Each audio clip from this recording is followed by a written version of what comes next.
Здравствуйте, уважаемые подписчики и гости нашего канала. Нам часто задают вопросы, почему желтеют листья у антуриума. Причин может быть много.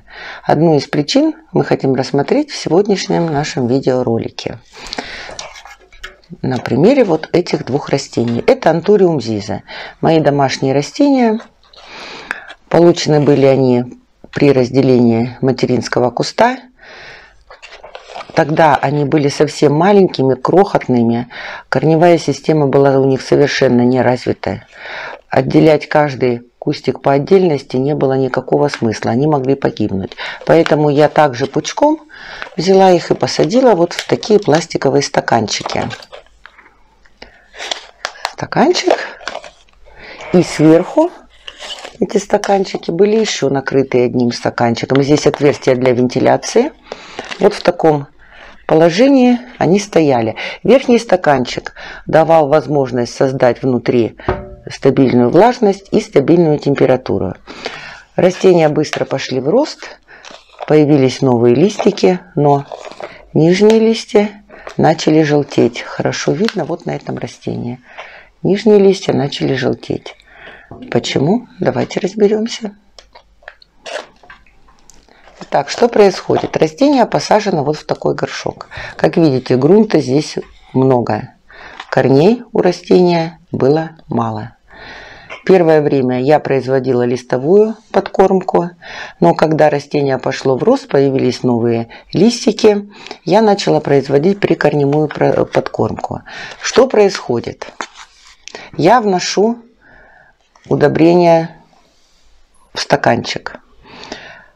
У растения мало корней, и то есть оно усваивает только то питание, на которое хватает у них корней, только маленький объем, а все остальные питательные вещества оседают на свободное пространство, оседают, переходят из одной формы в другую. Далее растение растет, развивается и потихоньку осваивает корни весь объем горшка. И в этот момент оно начинает впитывать все то, что ранее не смогло усвоить. Но в какой оно уже форме, мы этого с вами не знаем. Без химического анализа мы определить это не сможем. Растение это все впитывает, в результате появляются желтые листики, то есть все это травит растение. Если здесь у нас корней не так много, вот корешки, не так много, то и пожелтения на листовых пластинах тоже не так много. Это растение. Здесь корней. Вот. Здесь корни уже освоили почти весь объем горшка. Соответственно, и отравление здесь уже больше. Чтобы этого избежать, давайте сделаем следующее. Наша задача это заменить грунт. Казалось бы, грунт еще хороший, не разложившийся, внешне выглядит отлично, но тем не менее, как бы нам не хотелось, но его надо убрать, чтобы дать растению хорошо развиваться в дальнейшем. Освобождаем корни от старого грунта. Вот. Корни, я смотрю, неплохие. Да. Хорошо развились. Здесь пышненький кустик такой получится, красивый. Неплохой. Посмотрите. Отличный будет. Отличное растение. Так, далее. Следующий берем. Здесь корней, конечно, будет поменьше. Вот. Корней меньше, конечно, но растение, соответственно, маленькое. Здесь кустик тоже пышненький. Можно было, конечно, и разделить его, но это не принципиально. Наша главная задача – это освободить растение от старого грунта. Так.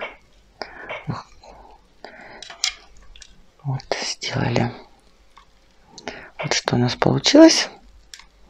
Еще большие чипсы вот эти надо убрать. Тоже, конечно, они здесь Аккуратненько надо делать, чтобы не повредить корни растения. Прям врос в чипсику. И здесь тоже. Убираем.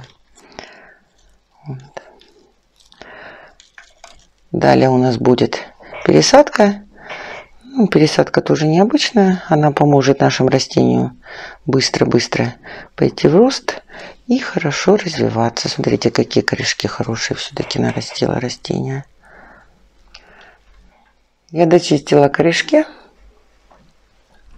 Корни неплохие, здоровые. Загниваний нет. Изначально хотела разделить эти растения, но затем пришла к выводу, что это делать еще рано.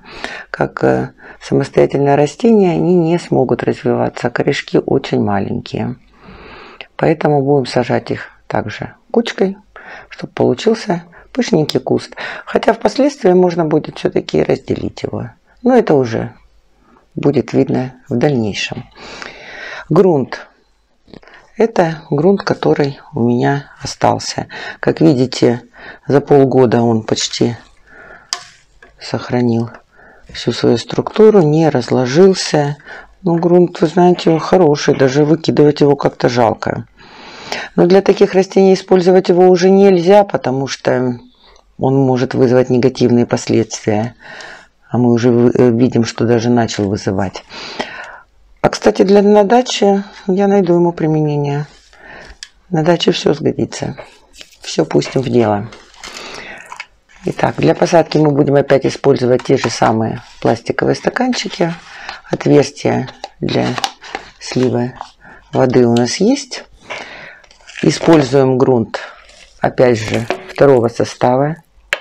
Вот он у нас какой хороший, свеженький. Итак, будем засыпать его в соответствии с корневой системой растения. Берем сразу маленькое вот этого малышку. Вот смотрим примерно насколько надо насыпать грунта. Это даже лишнего чуть-чуть сыпануло. Засыпаем. Вот так. Аккуратненько. Не торопясь, подсыпали. Отлично. Далее. Следующее растение. Опять все тот же пластиковый стаканчик, опять же отверстие, не забываем. И опять же засыпаем растение, соответственно, грунт засыпаем. Соответственно, корневой системы. Так. Здесь, конечно, он будет чуть-чуть у нас повыше, потому что и корней побольше, и растения, как мне кажется, повзрослее. Так. Вот. Что у нас вышло? Одно растение, второе. Посадили. Но и это еще не все. Обратите внимание, в этих стаканчиках грунта в 2 раза меньше, чем в тех, которые были изначально. Это даст возможность избежать отравления растений в дальнейшем. И при пересадке, а можно будет использовать метод перевалки, то есть пересадить растение полностью, сохраняя земляной ком, когда она уже пойдет в рост. Горшочек большего размера. Но вся фишка в том, что в дальнейшем, далее мы будем делать подобие двойных горшков. Для этого можно использовать вот такие, опять же, стаканчики. Переносить на дно. И растение сверху. Что в результате получается? У нас получается здесь воздух, и по бокам растения свободно входит, и воздух. Этот воздух даст возможность сохранить стабильную температуру в прикорневой зоне. Ну, Я буду использовать вот такие стаканчики. Знаете, я, если честно, не люблю вот зеленые корни, они мне не очень нравятся.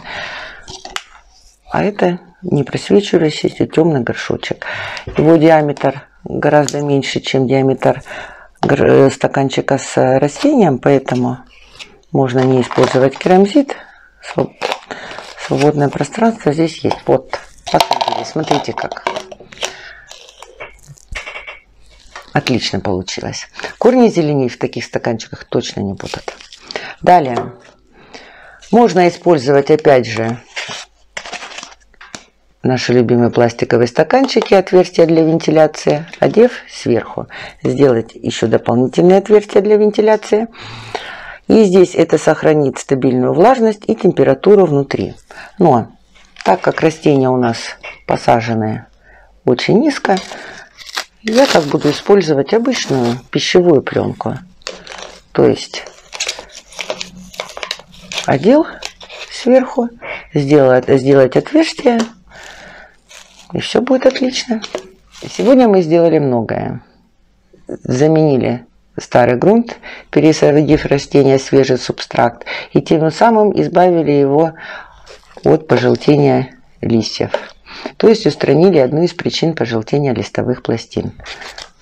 Своими руками изготовили двойные горшки, создали тепличные условия для растения, осталось хорошее освещение, и наши растишки быстро пойдут в рост. Спасибо вам за внимание, всего вам самого доброго, до новых встреч!